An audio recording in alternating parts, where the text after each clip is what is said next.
नमस्कार विद्यार्थी मित्रांनो, ज्ञान आणि स्पर्धा परीक्षा केंद्र पुणेमध्ये आपलं सहर्ष स्वागत। मित्रांनो, हा आपण चालू घडामोडीचा एक संभाव्य प्रश्नाची सिरीज जी आहे ती भाग 4 बघत आहोत। भाग 4 आपला सध्या सुरू आहे। मित्रांनो, डेली आपली सिरीज आहे, तुम्ही आपल्या नक्कीच YouTube चॅनल लाईक करा, शेअर करा आणि सबस्क्राईब करा, म्हणजे तुम्हाला नोटिफिकेशन येऊन जाईल। हा पहिला प्रश्न काय रे बघा, बायोस्फियर रिझर्वसाठी आंतरराष्ट्रीय दिवस केव्हा साजरा केला जातो? बायोस्फियर रिझर्व जैवविविधतेसाठी आंतरराष्ट्रीय दिवस आहे, बायोस्फियर रिझर्व साठी कोणता दिवस साजरा केला जातो? काय याचं योग्य उत्तर? पहिला पर्याय 1 नोव्हेंबर, दुसरा पर्याय 3 नोव्हेंबर, तिसरा पर्याय 5 नोव्हेंबर आणि चौथा पर्याय 7 नोव्हेंबर आहे। तर याचं योग्य पर्याय काय मित्रांनो? योग्य उत्तर काय आहे लवकर सांगा? 3 नोव्हेंबर हे याचं योग्य उत्तर आहे। बायोस्फियर रिझर्वसाठी आंतरराष्ट्रीय दिवस हा जे आहे तो 3 नोव्हेंबर हा दिवस साजरा केला जातो आणि केव्हापासून आहे तर 2022 ला युनेस्कोच्या जी सर्वसाधारण परिषद असते या परिषदेच्या 41व्या मीटिंग मध्ये किंवा सत्रामध्ये 3 नोव्हेंबर 2022 पासून काय रे बायोस्फियर रिझर्वसाठी आंतरराष्ट्रीय दिवस म्हणून साजरा करण्याचं ठरलं। मग आणखी प्रश्न कसा येऊ शकतो की बायोस्फियर रिझर्वसाठी आंतरराष्ट्रीय दिवस साजरा करण्याची सुरुवात केव्हापासून झाली तर 2022 पासून झाली। समजलं? कोणतं युनो मार्फत हे घोषणा करण्यात आली का? युनेस्को युनोची एक संस्था आहे। समजलं? चला पुढच्या गोष्टीकडे बघा, भारताच्या कोणत्या हंगर प्रकल्प किंवा हंगर प्रोजेक्टसाठी आणि उत्तराखंडमध्ये अन्न सुरक्षेला प्रोत्साहन देण्यासाठी कोणता देश निधी देत आहे? यासाठी कोणता देश काय करतो? एक आपल्याला आर्थिक मदत करत आहे। याचं उत्तर काय रे? पहिला पर्याय फ्रान्स आहे, दुसरा पर्याय ब्रिटन आहे, तिसरा कॅनडा आणि चौथा पर्याय आहे तो काय? नॉर्वे। काय चौथा पर्याय? नॉर्वे। आणि योग्य उत्तर सुद्धा काय? नॉर्वे हे त्याचं योग्य उत्तर आहे। आता बघा, नॉर्वे हा देश काय करतोय? भारतामध्ये हंगर प्रोजेक्ट हंगर प्रकल्प राबवतोय। या हंगर प्रकल्पासाठी आणि उत्तराखंडमध्ये राबवत असणाऱ्या जो काही अन्न सुरक्षेला प्रोत्साहन देण्यासाठी एक निधी उपलब्ध करून देत आहे किंवा आर्थिक मदत करत आहे। आता हंगर प्रोजेक्टची सुरुवात जी आहे मित्रांनो, हंगर हे चर्चेत आलंय बरोबर। हंगर प्रोजेक्ट बघा, हंगर प्रोजेक्ट जे आहे मित्रांनो त्याची सुरुवात केव्हा झाली रे? याची सुरुवात झाली मित्रांनो 1984 ला। देशात याची सुरुवात झाली 1984 ला। मग याचा उद्देश काय होता की भूक आणि अत्यंत गरिबी दूर करायची। हंगर भूक बरोबर, तुम्हाला याच्यामध्ये एक समजलं असेल। परंतु आणखी काय की महिलांना काय करायचे? प्रोत्साहन द्यायचं हा सुद्धा उद्देश होता। ज्यावेळेस आपली 73वी घटना दुरुस्ती झाली 1992 मध्ये, 73वी घटना दुरुस्ती 1992 मध्ये झाली। कशा संदर्भात रे 73वी घटना दुरुस्ती? स्थानिक स्वराज्य संस्थांना बरोबर काय झाला? घटनात्मक अधिकार दिला। आणि या घटना दुरुस्तीनंतर या हंगर प्रोजेक्टच्या उद्देशामध्ये आणखी काय एक भर पडली। त्यांचा उद्देश त्यांनी आणखी भर काय दिला की आता स्थानिक स्वराज्य संस्थेमध्ये महिलांना काय करायचं? सक्षम करणं हा सुद्धा या हंगर प्रोजेक्टचा उद्देश आहे। समजलं? चला पुढच्या मुद्द्याकडे जाऊया। कोणत्या भारतीय राज्याला कोणता पुरस्कार आहे रे? ग्लोबल रिस्पॉन्सिबल टुरिझम अवॉर्ड 2023 चा मिळाला आहे किंवा प्राप्त झाला आहे। कोणत्या भारतीय राज्याला? पहिला पर्याय काय आहे रे मित्रांनो? आसाम, दुसरा केरळ, तिसरा गोवा आणि चौथा उत्तराखंड। यापैकी कोणत्या भारतीय राज्याला ग्लोबल रिस्पॉन्सिबल टुरिझम अवॉर्ड प्राप्त झाला आहे किंवा मिळाला आहे? याचं काय योग्य उत्तर आहे बाबांनो? याचं योग्य उत्तर काय आहे? केरळ या राज्याला 2023 या वर्षाचा जागतिक ग्लोबल रिस्पॉन्सिबल टुरिझम अवॉर्ड प्राप्त झालेला आहे। आता मित्रांनो, हा जे अवॉर्ड आहे हा जे अवॉर्ड म्हणजे हा पुरस्कार तो कोणती संस्था देते रे? तर हा मित्रांनो हा जे पुरस्कार आहे किंवा हा अवॉर्ड जे आहे हा टुरिझम काय रे रिस्पॉन्सिबल टुरिझम पार्टनर आणि international centre for responsible tourism ही एक संस्था आहे। कोणती? रिस्पॉन्सिबल टुरिझम पार्टनरशिप आणि international centre for responsible tourism नावाची संस्था। या संस्थेमार्फत हा पुरस्कार प्रत्येक राज्याला देण्यात येत असतो। आता मग कशामध्ये दिला की राज्याचे एक जबाबदार पर्यटन मिशनद्वारे यशस्वीरित्या प्रोत्साहन दिलेल्या कोणत्या रे शाश्वत आणि महिला समावेशक उपक्रमासाठी या केरळ राज्याला काय एक ग्लोबल रिस्पॉन्सिबल टुरिझम अवॉर्ड भेटलेला आहे। मग मित्रांनो, केरळ राज्याला तो कशामध्ये भेटलाय? कशामध्ये? तर best for local sourcing craft and food या श्रेणीमध्ये। कोणती श्रेणी? Best for local sourcing craft and food या श्रेणीमध्ये केरळ राज्याला हा पुरस्कार जे आहे ग्लोबल रिस्पॉन्सिबल टुरिझम पुरस्कार भेटलेला आहे। पुढचा काय मित्रांनो मुद्दा, कोणत्या संस्थेने 2024 या आशियाई काय रे पॅसिफिक मानव विकास अहवाल प्रकाशित केला आहे? काय याचं उत्तर सांगा लवकर. कोणती संस्था आहे? याचं योग्य उत्तर काय रे? UNDP. या UNDP ने काय केलेलं आहे? 2024 चा आशियाई पॅसिफिक मानव विकास अहवाल प्रकाशित केला आहे. या अहवालानुसार जो अहवाल 24 ला प्रकाशित केला आहे, या अहवालानुसार 2016, 15-16 आणि 2019-20, 19 दरम्यान काय म्हणले? बहुआयामी दारिद्र्यात बरोबर जगणाऱ्या लोकसंख्येचा वाटा 25% किती 15% आला आहे. म्हणजे गरिबीमध्ये जगणाऱ्या लोकांची संख्या जी आहे घट झाली आहे का? विधान बरोबर तर बरोबर घट झाली आहे. आणि उच्च उत्पन्न आणि संपत्ती असमता असलेल्या देशामध्ये भारताचा समावेश आता झालेला आहे. असं कोणता अहवाल म्हणतोय? आशियाई पॅसिफिक मानव विकास अहवाल जे आहे 2024 चा, तो काय म्हणतो आता? भारत उच्च उत्पन्न आणि संपत्ती असमानता असलेल्या देशांच्या यादीमध्ये भारताचा समावेश झालाय. राज्यसेवेला असे सेंटेन्स टाकू शकतात. त्यामुळे अशा महत्वाच्या सेंटेन्स कडे पण तुम्ही लक्ष देत जा. पुढचा काय म्हणतो बघा, प्रधानमंत्री गरीब कल्याण अन्न योजना भारतात कधी सुरू करण्यात आली?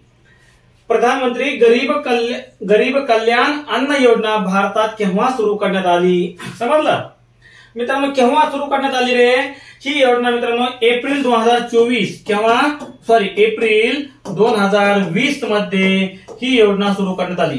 कोरोनाचा काळ होता, कोरोना पण आलता आणि तेव्हा जे काय असे गोरगरीब लोक होते, या गोरगरीब लोकांना त्यांची रोजीरोटी पूर्ण बंद झाली, काम बंद झाले. मग त्यांनी खायचं काय? बरोबर, मग खायचं काय? त्यासाठी काय केलं? ही स्कीम सरकारनं काय केलं?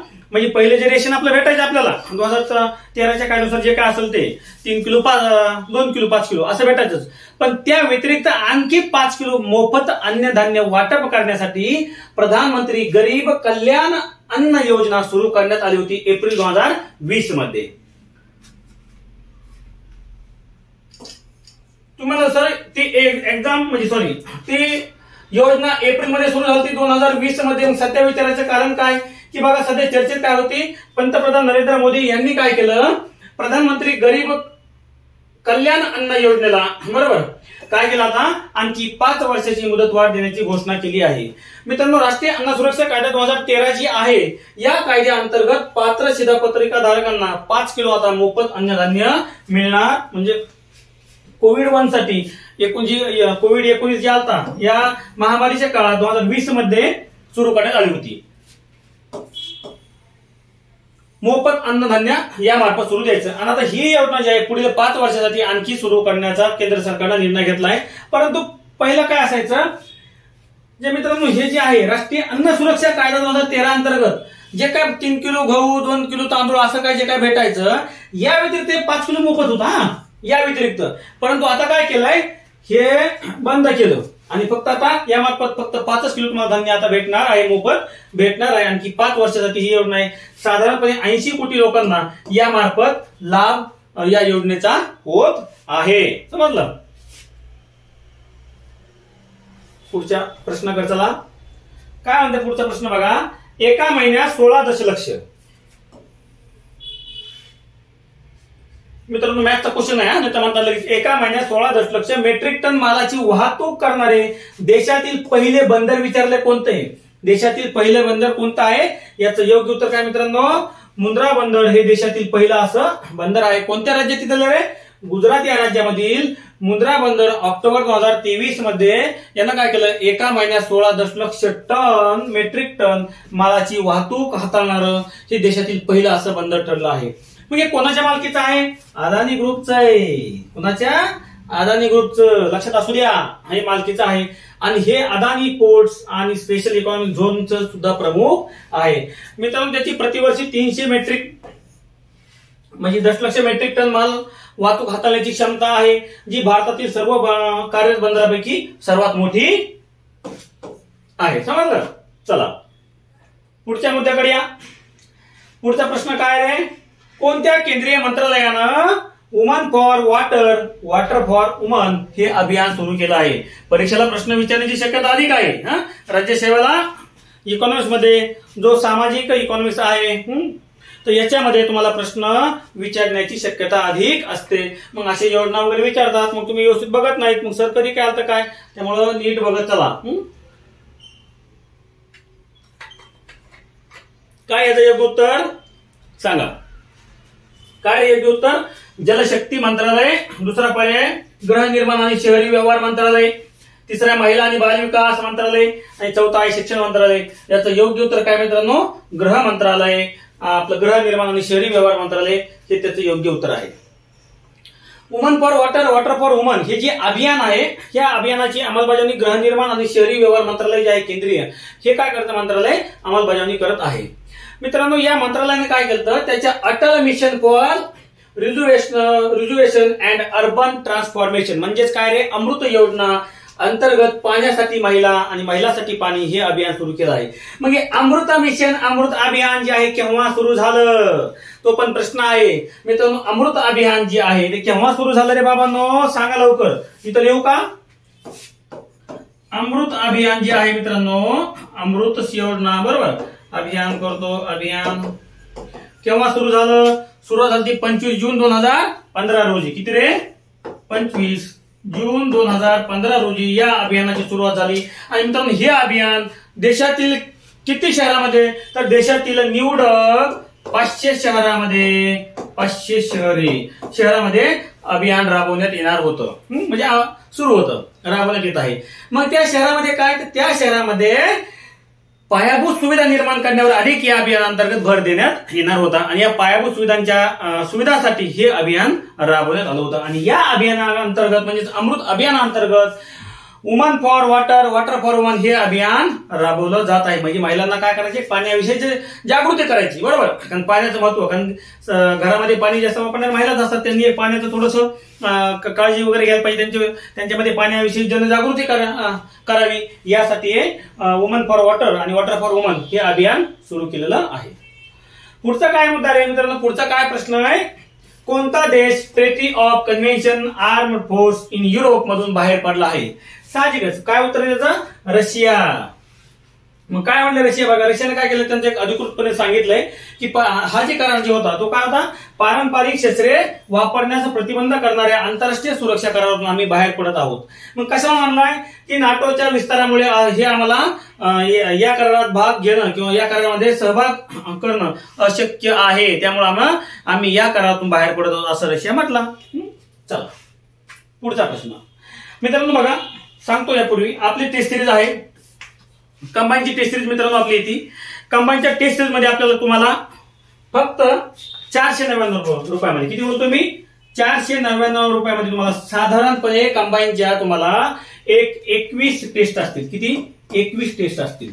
याच्यामध्ये तुम्हाला विषय निहाय सुद्धा टेस्ट येतं. आणि मित्रांनो, प्रत्येक आठवड्यामध्ये तुम्हाला त्या कोणत्या विषयाचा अभ्यास करायचा, रोज काय, आणि त्या घटकावर आधारित आठवड्याला टेस्ट होईल.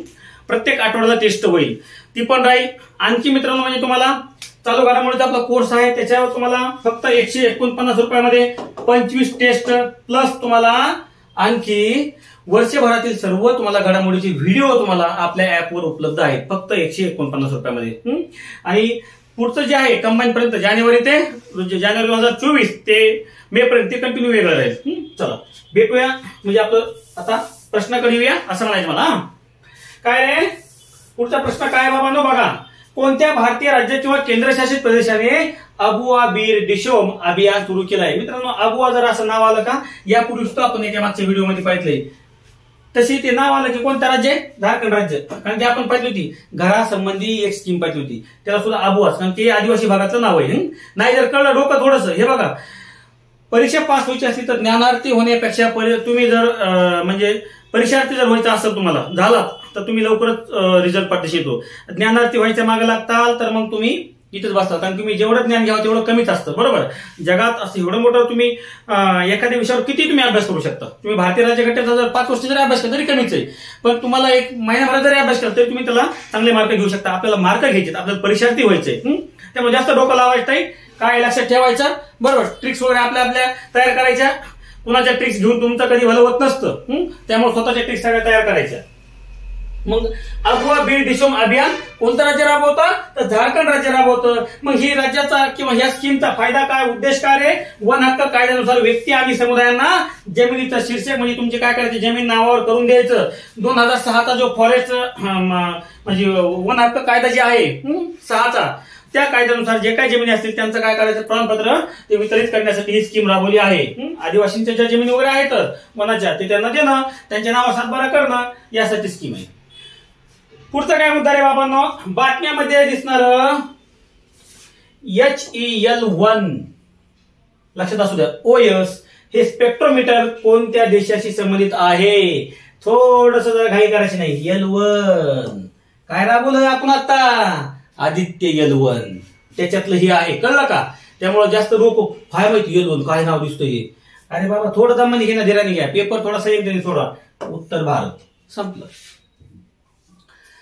काय त्याचा हाय एनर्जी L1 जे आपण पाहित ना, L1 ऑर्बिटिंग एक्स-रे स्पेक्ट्रोमीटर म्हणजेच याची L1 OS हे जे आहे ते इस्रोद्वारा आदित्य L1 हे जे आपण अभियान किंवा मिशन राबवलंय, कशाचा, सूर्याचा L1 या जो पॉइंट आहे बरोबर, या पॉइंटचा अभ्यास, त्या पॉइंट वरून सूर्याचं जे किरण वगैरे जे काय येतात त्याचा अभ्यास करण्यासाठी हे L1 आपण आदित्य L1 मिशन राबवलेलं आहे.